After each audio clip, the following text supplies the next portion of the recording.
Hello and welcome back to Give Me a Break Pointcast. We're very, very thrilled to have a special guest with us today, who I will introduce.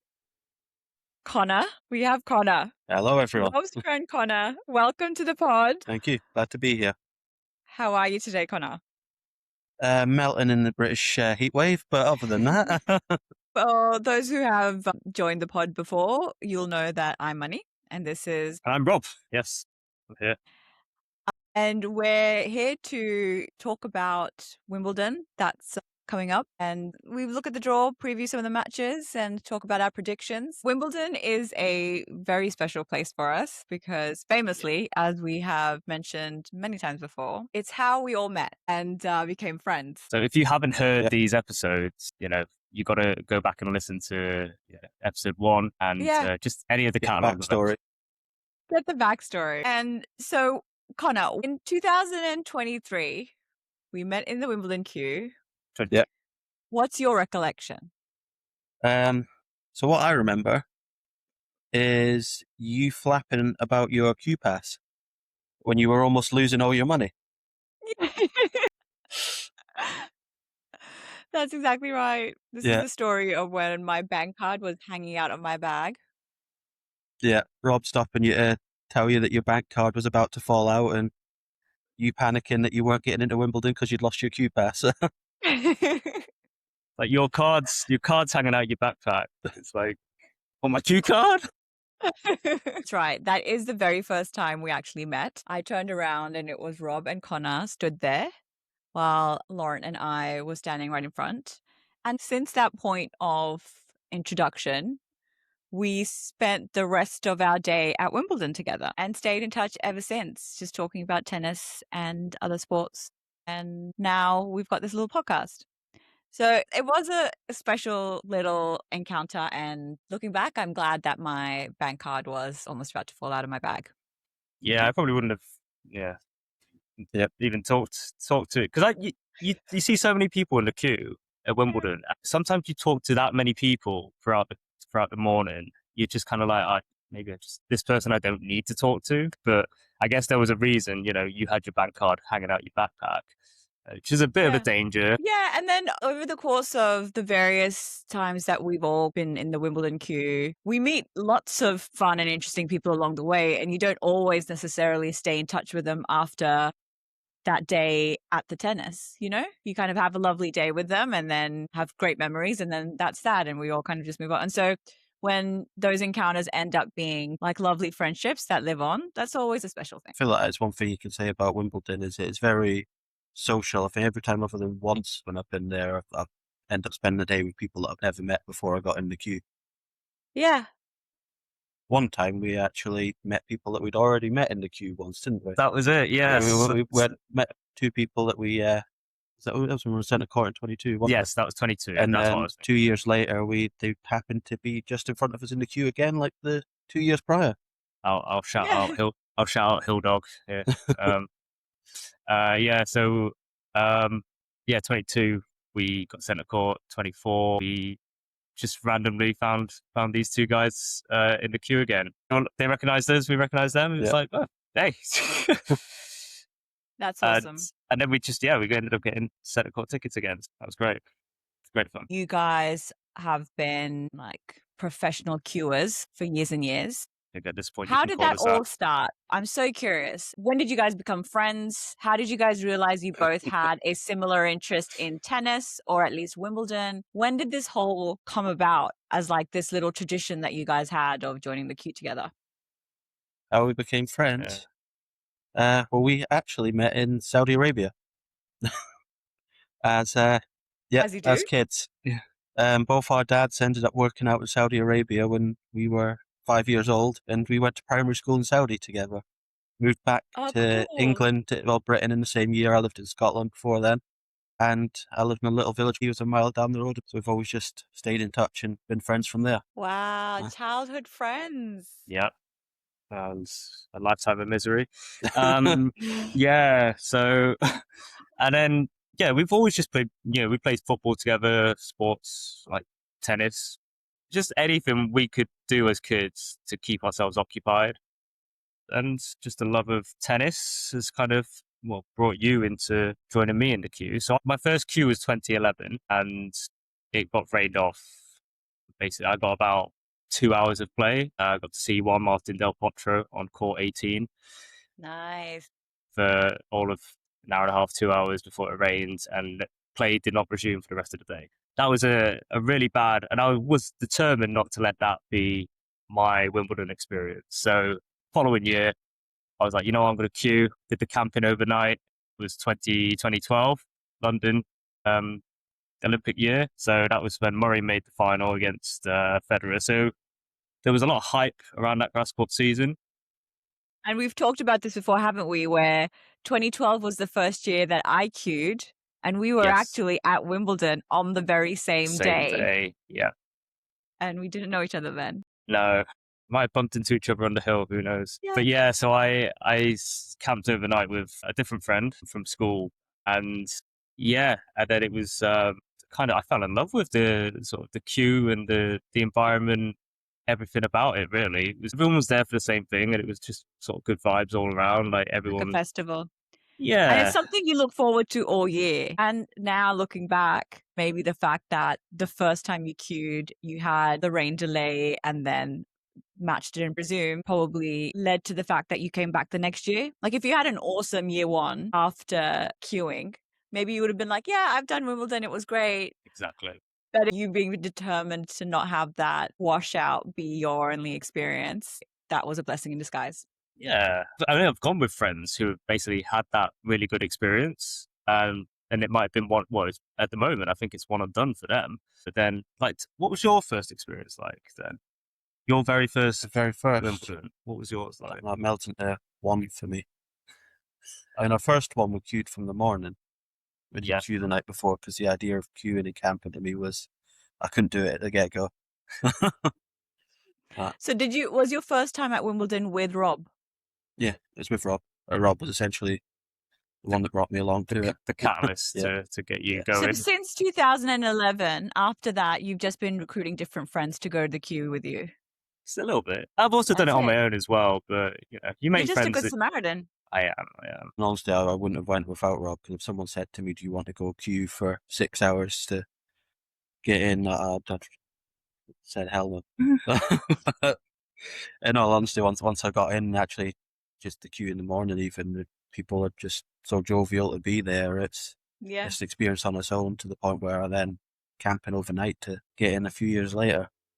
It's the queue in itself then you were is hooked part too. of the experience. Yeah.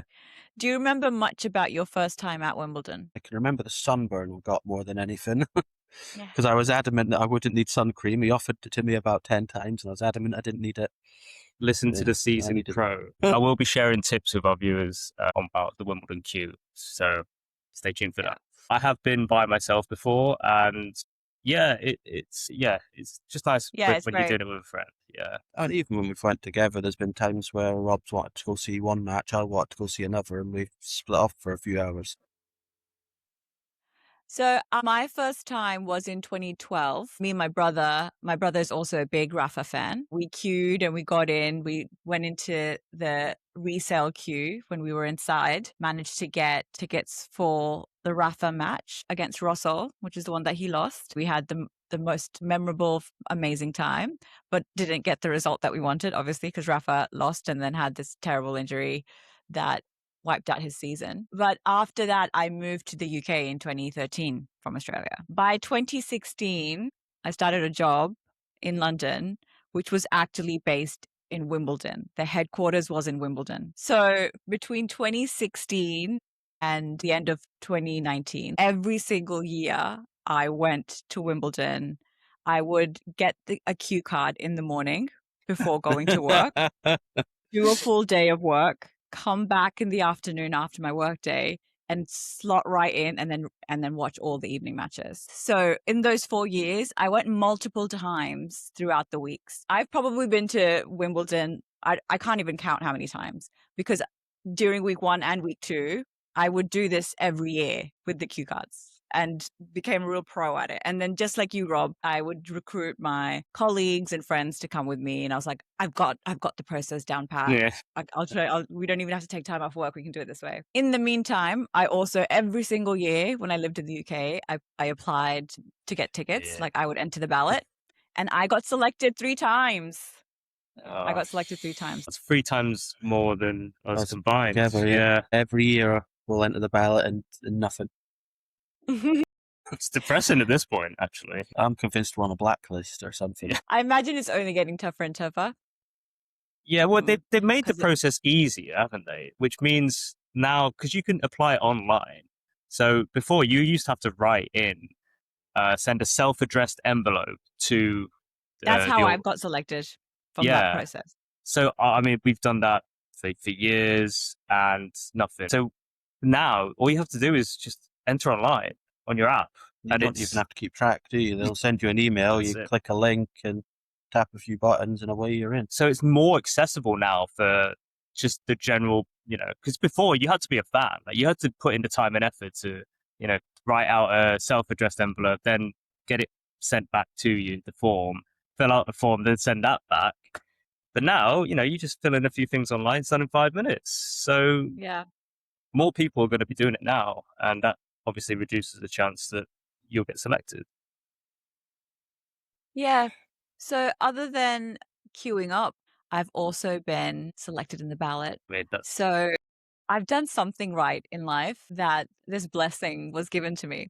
Not only was this job that was headquartered in Wimbledon arrive in my life, all of these other specifically Wimbledon related blessings happened to me. I can't complain. Wimbledon has been good to you. Yeah, absolutely. And I'm so grateful. Others may disagree, but it's the happiest place on earth. I'm stealing that right from Disneyland. It's your Disneyland. Yeah. Hopefully they can sue me if they like. Yeah, I'm taking their slogan. The mouse does not... Mickey Mouse will be knocking on your door. You can't say Mickey, it's just a mouse. Is he not public domain yet? I don't know, yeah. But yeah, no, I completely agree. When you enter through the gates, after you get your bags checked, everything, and then you're finally free to roam the grounds, and it's like, where do we go first? If you're in at the beginning, like 10 a.m. when the gates open, like if you're one of the first few in, like, do you go straight to the club shop and the Wimbledon store?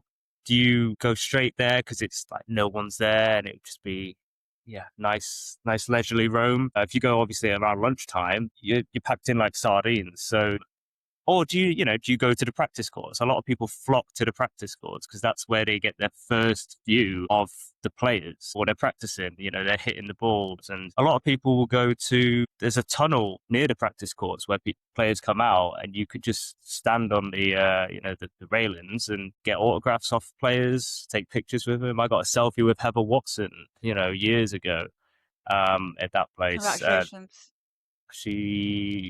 Congratulations, but she did not make it into the Wimbledon draw this year. She lost in the 3rd round of qualifying, so that's gutting for her. But yeah, no, like it's like, where do you go when you get in? Like, it's so much choice. Obviously, the later you leave it, like if you want a specific court that you want to see, a specific player, maybe you just rush to that court.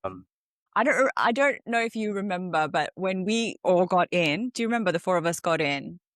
And the Casper Ruud match on court 1 was already on. And so so the 4 of us got in with Laurent. Was that the year that they changed the security and it was just an absolute shambles? Was that the year? Yes. Yeah. Oh my God. And because it was day one, they weren't ready to start the tournament. And we were stood outside for the longest time. You've got to wonder what Casper Ruud was thinking when he's walked on court there and just no one was there. Yeah. But I remember even then, I was like, guys, I'll see you in court 1 in a minute. I'm just going to go around. Do you guys remember this? So all the 3 of you went onto the court and you got your seats and sat down. And I do what I do every time. As soon as I enter a tennis tournament, I'm finally in the premises. I'm like, I just have to go around and make sure my eyeballs see everything. Like that, the wall that has the ivy on it and all the flowers in Wimbledon, that's always kept so well. And it's just pristine. So just like walking up to there and being like, oh yeah, It's all still there. The flowers look great. I mean, you just have to pay your respects by looking and just like observing and be like, hi guys, I'm back to the flowers. I mean, I'm with you there. It's literally them stairs in Wimbledon is to me the part that feels most like Wimbledon. Not centre court or anything like that. It's them stairs. I think up to court 8, is it, where you've got the seats at the back? Do you mean the Court stairs that 12. go up? 12. Court 18. 18? 18, Yeah. Steps up by court 18. By the hill. Yeah. Yeah, to the side of the Steps hill. up to go up to the hill, that's 18, yeah. Yeah. That's to me, 100%.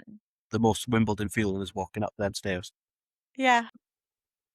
Um, When we met, I also shared with you guys that I have completed my career Grand Slam. I've been to all of the Grand Slams. For both of you, if you were to, in order of your personal preference, say which Grand Slam would you want to do next, and then next, and then next to complete your career Grand Slam, how would you go about it? Because you guys have only done Wimbledon so far, right? For me, it'd probably be the US Open, because that'd probably be my next one. Because Wimbledon's, as kids, a tennis fan growing up, Wimbledon was always what got me into tennis. So that's where my attention would start in the season. After that, probably Roland Garros and also Australian Open at the back end of that. Yeah. I'm going in reverse. What about you, Rob? Yeah, for me, I think I want to see French next. I just really want to see a tournament on clay and just see in person how the clay plays differently. Obviously, you can see on TV, but you get more of an appreciation when you watch it live. And so I've seen hardcore matches live, and I've seen grass court matches live, clearly, Wimbledon, but I've never seen the clay court. So Roland Garros for me, and then Australian Open, and then the US. So kind of a bit more of a roundabout way, going in reverse. Yeah, so they're probably the ones. What order did you do yours in? Obviously, Australian Open was the one that I'd been to first and many times prior to any of the others. And then it was Wimbledon in 2012. Then was the US Open in 2014. Then the French Open in 2017. And then after that, I did the French Open again one time. In 2017, when I went, I got to see Rafa on Philippe Chatrier. It's like Holy Grail.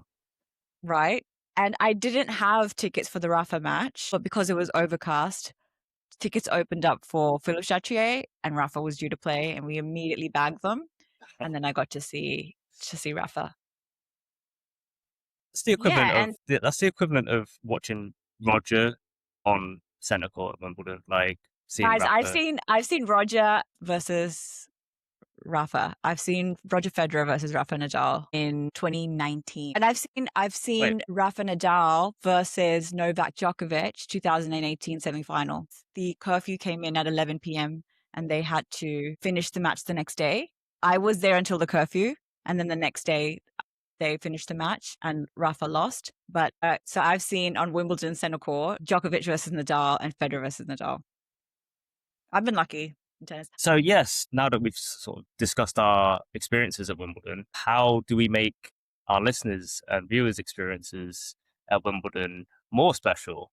So if you're a first-time visitor to Wimbledon, just make sure you bring sun cream, that's a given, reusable water bottles, hydration stations everywhere. So yeah, make sure you do that. You can bring in a bottle of wine or 2 cans of beer. So I always take advantage of that because you don't want to be paying the extortionate prices at Wimbledon. If you're going to queue, just bring the energy, bring the vibes, have some fun, talk to people that are near you in the queue. You're all there for the same reason. It's going to be fun. You're going to make new friends. One thing on speaking to people, if you're going to join the queue, just say, remember, either the people in front of you, the people behind you, they all share a common interest with you. Everyone there, if you want to speak to someone about tennis, everyone there is happy to talk. That's exactly right.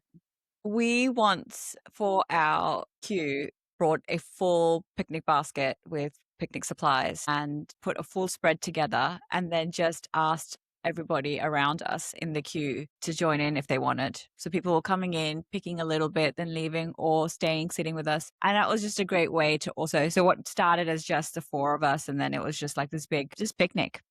Yeah. We never saw that picnic basket again though, because before going in, you have to leave all your big bags and luggage in the storage, which you can go back to collect, which we never did. So just bear that in mind. Feel free to bring supplies and bring stuff that you don't mind losing or leaving behind. That's probably something I would say. Not necessarily like losing, but just to pass on to the people who are already queuing. And I've got a thing, so 2 seconds, sorry. No worries. I knew it'd be in the middle. This is one for F1. Oh my God! We need to do an unboxing. But yeah, that's for our next F1. We'll do an unboxing for track, great. That's so good. Sorry, where were we at? I apologize. Yes, so if you don't mind losing it, or if you don't mind not seeing your jug or picnic blanket, picnic basket, pass it on to someone else who's queuing there. They'll probably offer to pay. I never accept any payment. Just hand it over. Just say pass it on. Do the same. You see someone who's about to camp for the day, leave it with them. It just makes for a nice experience. Don't feel FOMO about the strawberries and cream that you get at Wimbledon. I know you're going to be tempted to get it, and I know it's the thing to do at Wimbledon. I can promise you, even though I will happily admit I'm one to fall for branding and marketing gimmicks, right? I'll be the one to say, I'm at Wimbledon. Of course I need to have the strawberries and cream. It's not worth it. It's not worth it. I don't know if they've changed it up, but the many years that I went, it was always the same supplier for the strawberries and cream. And the cream was runny. It was runny, milky cream. So basically your strawberries are drenched, sitting in a pool of milk. It's a pass. It's a pass from me. So if I can save 18 pounds of yours, I'll that's what I would suggest. Don't buy it. Yeah. It's a lot of money for disappointment. At Wimbledon also every year they seem to have like different pop-ups that are about. So go visit those pop-ups, especially if you're in the queue. Like you can take part in some fun games, which helps pass the time in the queue. And just, a lot of these pop-ups will give out free stuff if you win their little games or whatever. So just there's so much to do. Another tip, go into the Wimbledon shops and grab yourself a Wimbledon trophy, men's and women's. I've got them right here. I collect the trophy of every sporting tournament that I go to if they sell them. And according to my collection, I'm a champion at all the Grand Slams because I have a miniature version of those trophies. And the best part is the trophies, actually, you know what? I'll see if I can pull this off. Because I've got them really well secured on my pinboard. Oh. They're very well made, very intricate, and they do a very good job at replicating. Are they key rings? Yeah. That's that is the Venus dish. What's it called? The women's trophy? The Venus Rose dish. Dishwater. No, wait, hold on. I have to get this right. The Venus dishwater? Rosewater. That's Rosewater. The Venus Rose. Wimbledon women's trophy Dishwater. name. Dishwater. Rosewater dish. It's not dishwater. I dare you to say dishwater. Oh my God, that's going to make me laugh. I should be don't know if I on can do this Instagram. segment anymore. The men's one is called? Men's one is just called... Bathwater. Wait, let me see if I can grab these. I'm looking like I'm crying for laughing. That's the men's one. I have the same one. Because I encourage you to buy it, obviously. That's why you have it. Yeah, okay, that's why. So you'll see the pineapple right there. Right on top. The iconic pineapple. That's the men's trophy. And that's the women's trophy. The Venus Rosewater dish, as it's famously called. And what's great is that there's weight to it. And they're very intricate, beautifully made. And so I can't recommend this enough. They're not cheap. I think they're probably like £25 each, but it's the best money you'll ever spend. Now, because I'm a men's and women's champion, this is gonna stay with me forever. I might have to get no one can take the championship away from me. I might have to get the women's Venus dish, rosewater dish. Dishwater rose, and to complete my Wimbledon collection. But my one is not as well kept as yours. Mine is actually on my keychain. So, that's nice too. At least you see it every day. I do. I just have to make sure it's secure again. Absolutely, it's your board. It's my trophy collection. Front and center. Was this trophy worth it? Okay. Now that I've given you a tour of my trophy collection. Yeah, tips. What other tips do I have from Wimbledon? I would say, if there is a match that you're intending to watch in the evening and it's like a box office match or your favorite player, like if Moutet is playing an evening match and I'm like, it doesn't matter if I only get to see the last couple of games. I just want to be able to make it in. I would say if you've queued and you're in the premises, don't look left, don't look right. Just dart straight to the resale queue, which is at the back of Henman Hill, right? Just don't waste time. Get straight into the secondhand queue, because whether it's currently stationary and not moving, whether it's queued all the way around, it doesn't matter. Just get in. It will eventually start moving. I've probably been in a resale queue for like 2.5 hours, but it got me into a Federer versus Nadal match. It got me into a Djokovic versus Nadal match, So you just got to be your objectives just have to be super clear, and you just got to be committed. I mean, I'd like to give one more tip though. If you are and on about whether to do it, get online and ask people. I mean, this time of year, I'll quite often be on the Wimbledon Reddit. There's a lot of people asking, I'm on, should I do this? Can I do that at the queue? And I'll be on there answering questions for people up and Oh, really? Yeah, I first went on there to ask questions myself, and from there I get stuff pop up, and I'll try and help other people out on it. If you're online and you're not sure about something, get online and ask people. It's such a friendly community at Wimbledon. People will be there to help you. Did you guys catch any of the Grasscourt season this year in the lead up to Wimbledon? I caught a bit of the Queen's Club, not so much on the men's side. The women's side, yes.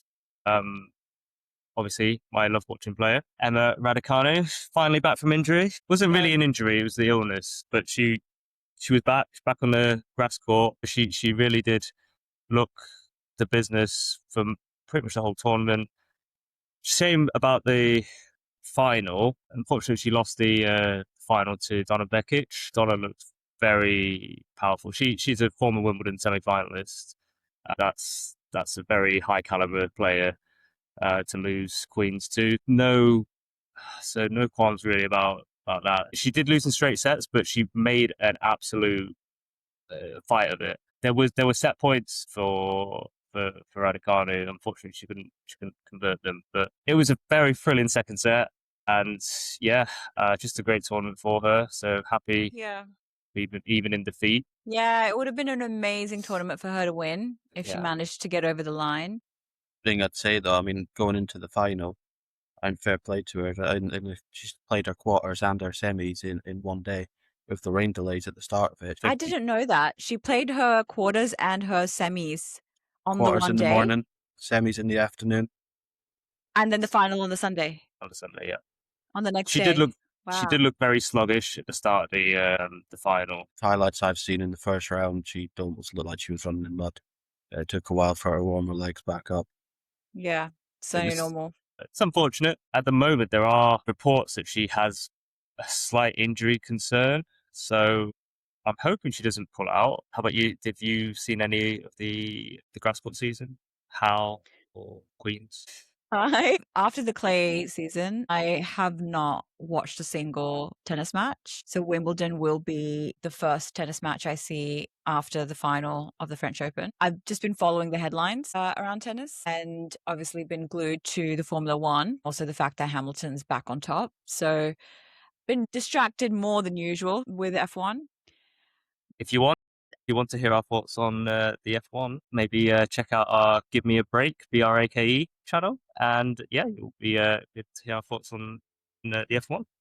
That's right. Plug it right in, Rob. Connor, have you been following our podcasts?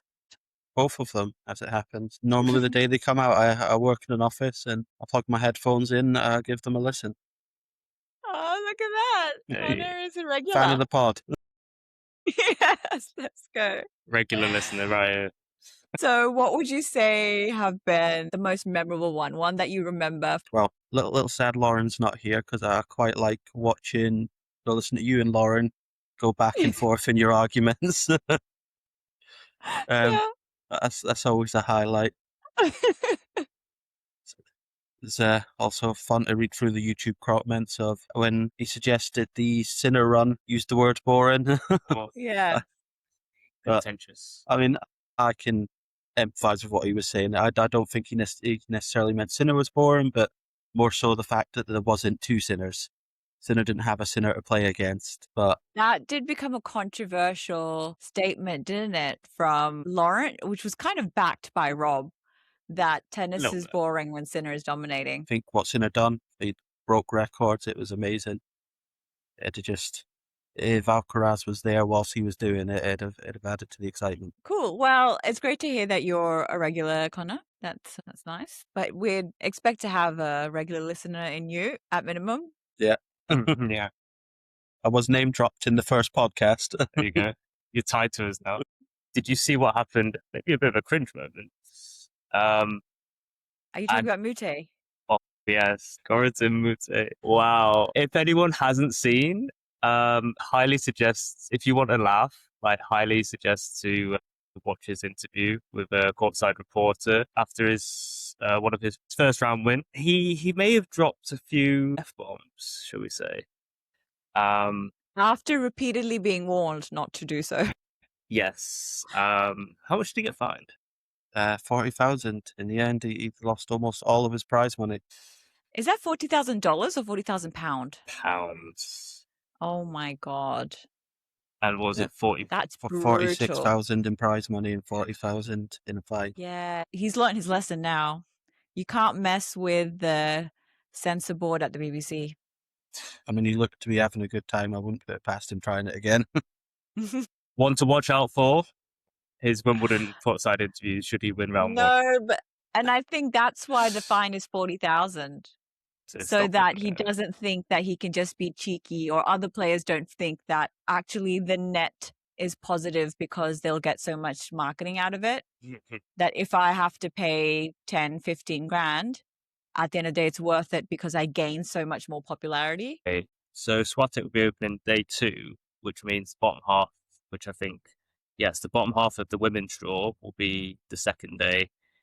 So that'll be day 4. So I will be at Wimbledon, day 4, Thursday. Rob is dropping an announcement live on the pod.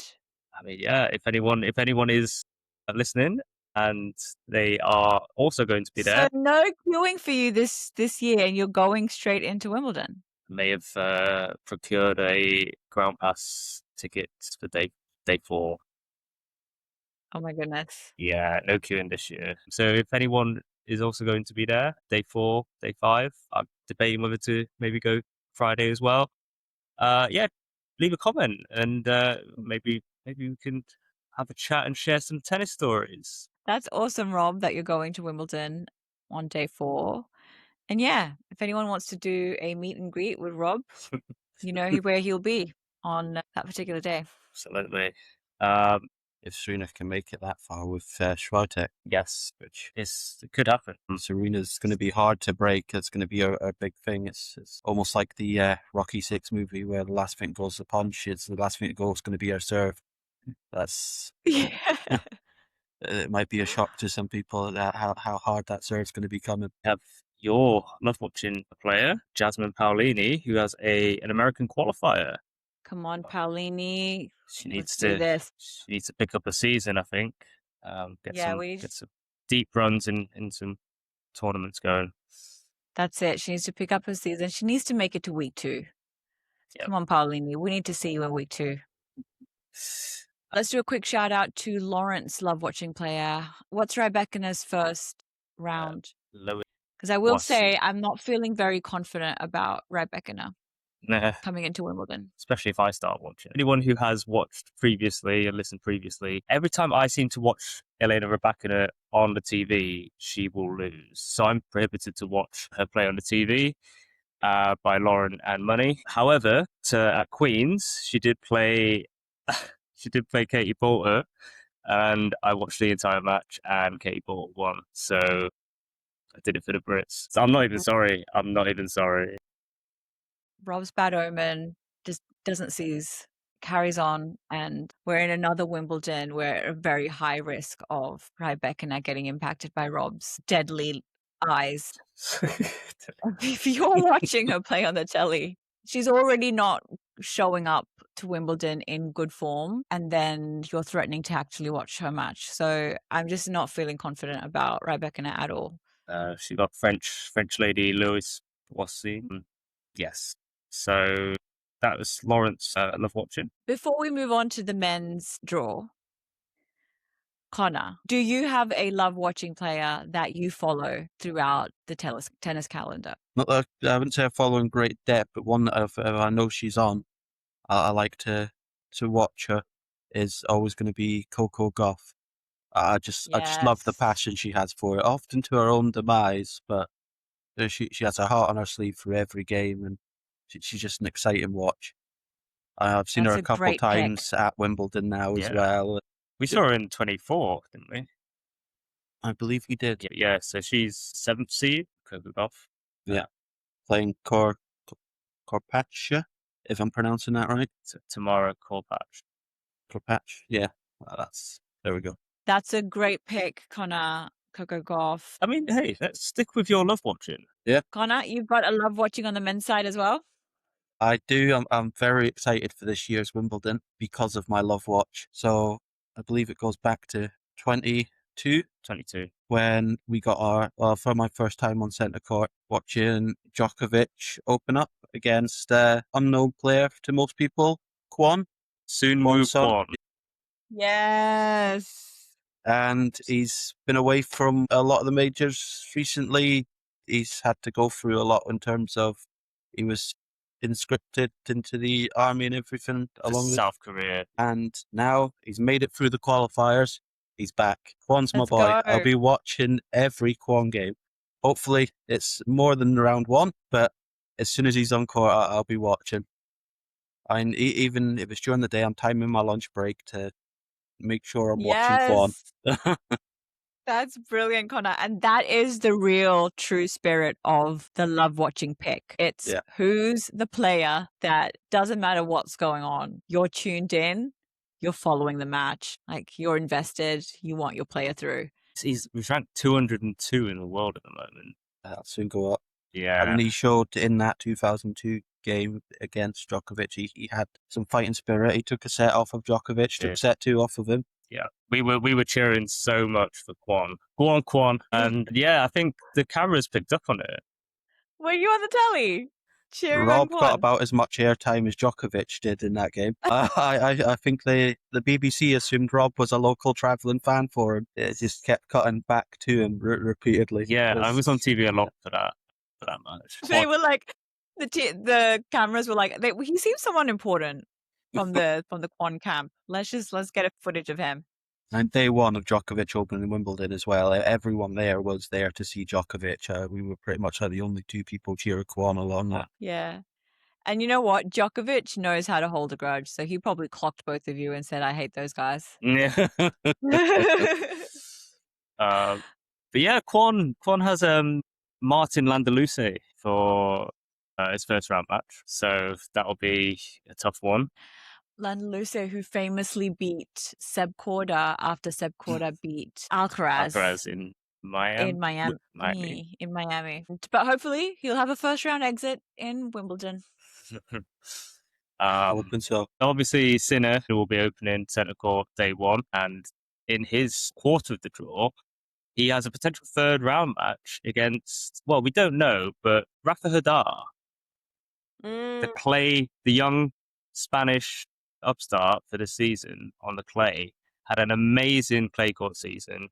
Don't really know how he'll fare on the grass of Wimbledon, but he's seeded 23rd. He's got a British wildcard player in his first round match. If he can win his second round match, potentially one of Denis Shapovalov or Pablo Carreno Busta. I mean, yeah, you got a potential match against Jannik Sinner in the third round of Wimbledon. So I'm excited to see how Nadal will do this season. You know, he's one that I think has jumped on a lot of people's radars during that clay court season. So yeah, be very interesting to see that, and just to see how he adapts his game to grass. Absolutely. 3 names that I would say definitely caught my eye, if not all of us on the pod, because we've talked about them during the clay season. Hoda, Fonseca, and Jakub Mensik. Fonseca had already made headlines prior to this season, and Mensik was already had some great results, such as the Miami win last year. Hoda, I don't remember hearing about him prior to this year, and he's came in and immediately made an impact. And all of them did quarterfinals or better at the French Open. Yeah. These 3 guys. Well, Mensik is seeded this year. He's 15th in the draw, and he's got a British wild card. So another a British wild card for a young player, Samuel. And we have for Fonseca, seeded 24th, Roberto Batista Agut in the first round. Fairly big, high-profile match, I'd say, for that one. I'm putting that probably on court 18 as a first-round match. So, yeah, I think winnable matches for sure for 2 of the 3. And then Fonseca, you'd think if he plays the way, you know, we saw him play during that clay court season at various times, I don't see why he can't make a deep run into the second week. What we're talking about young players as well is one I want to throw in the mix there for the British fans.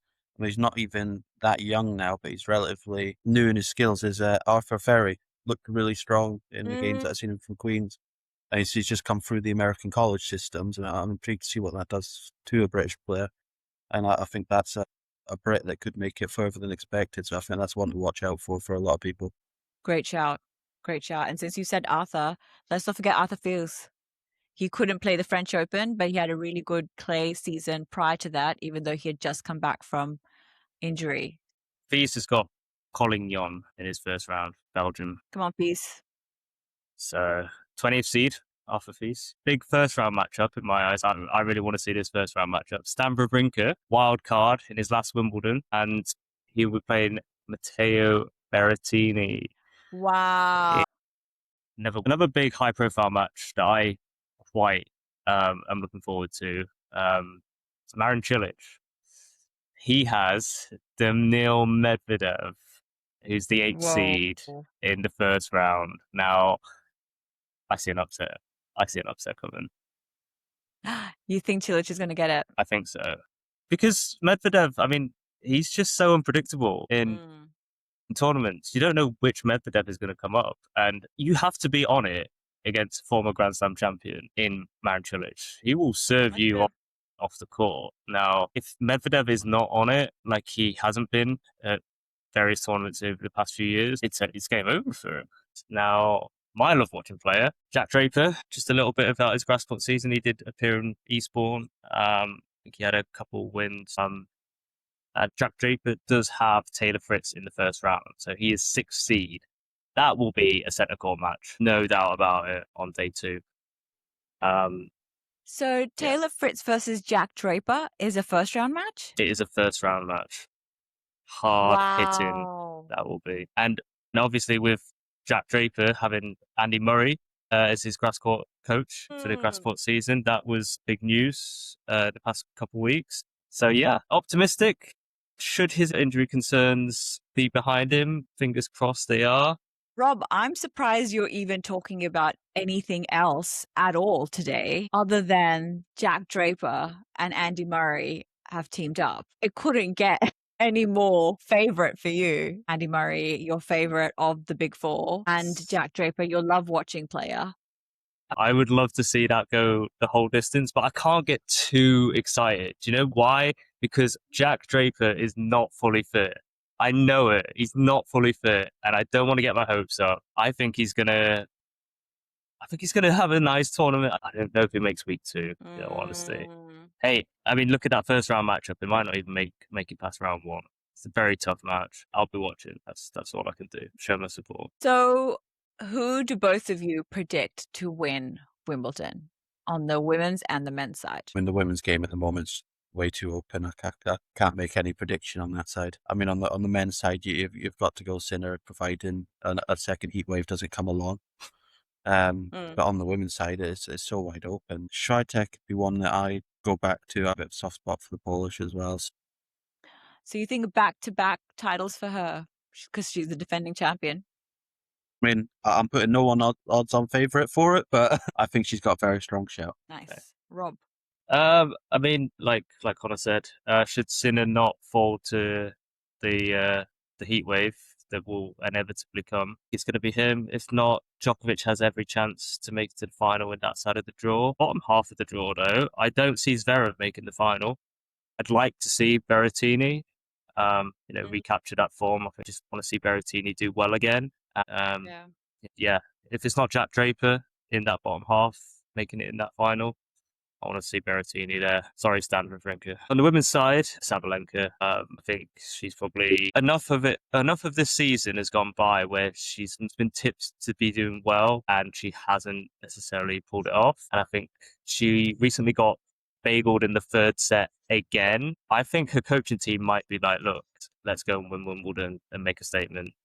You're number 1 seed for a reason. Go show it. So that's my prediction for the women's side. Or, Sorana Castilla, hopping on that hype train of her final year. So. Some great comments there, and I think I agree with both of you in the sense that, Connor, I wouldn't be able to predict anyone either, so we'll be taking wild guesses. And on the other hand, Rob, I agree with you. Sinner, he's back.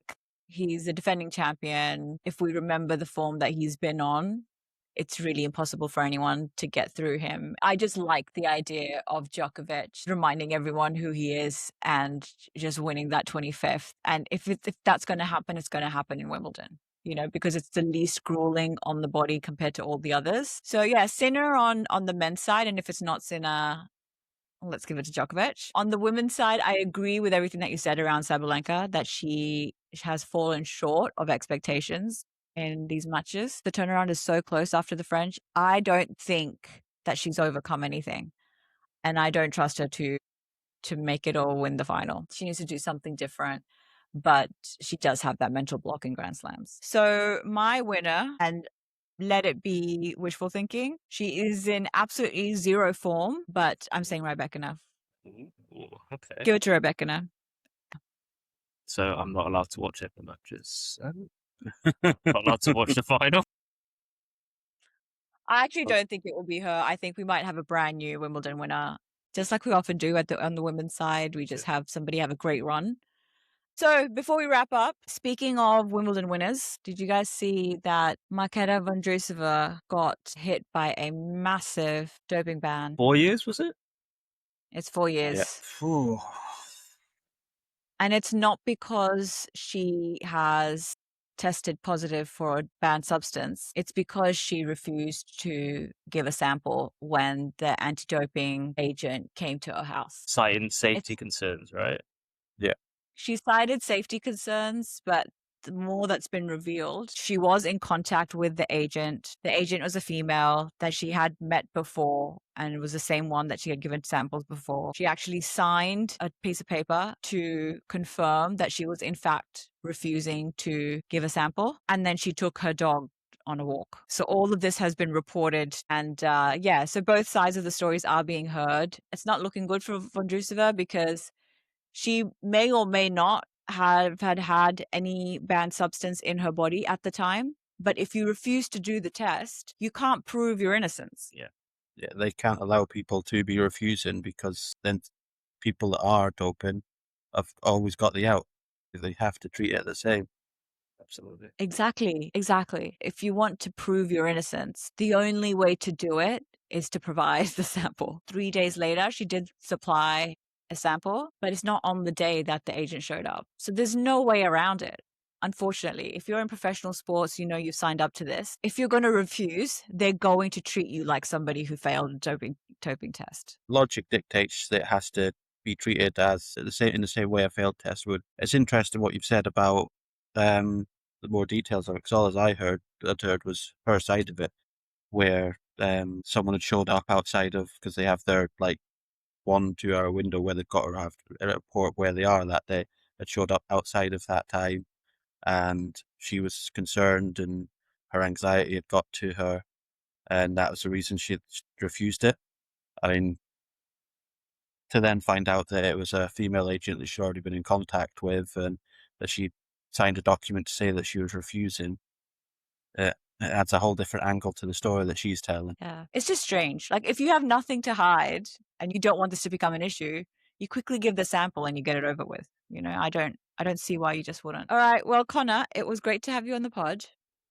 It's fun. Are you excited about Wimbledon? And I'm very excited just for the fact that my man Quan's back this year. Oh, Quan. Let's go. As well, before we finish, it's worth touching on the wild cards, because at least in Britain, there's big news on the men's wild card that's caused a bit of controversy. Because I think a lot of people were expecting Dan Evans, as he's announced his retirement after the tournament. He's not been handed a wild card. He's went out in qualification and he's not having a singles run at his last Wimbledon. I mean, he has got his wild card in the double, so he will have a send-off to a degree there, but I think that shocked quite a lot of British fans that he's not having any sort of a singles run. Yeah, that's a shame that he didn't get one. And speaking of anti-doping, Dan Evans has served a doping ban once in his career, hasn't he? Yeah, he had a 2-year ban. He partying too hard, shall we say. Yeah. Yeah. But yeah, I think they're bigger names. I mean, that's the thing. Wimbledon have historically, they've given wildcards out to young, up-and-coming British players or big names that are towards the latter end of their career, coming back from injury, just names that, you know, people want to see to get more people through the gates for purchasing those tickets. So, yeah, they are criteria primarily, I feel, for Wimbledon wildcards. Dan Evans just doesn't fit the criteria of either, even though he fits in the criteria of both. He's British. Yeah. And he's an agent player. That's right. All right. Well, I'm stoked for Wimbledon. And you're going to be there, Rob. So we're expecting a lot of content from you when you're out there being our eyes and ears. I'll give some courtside reporting.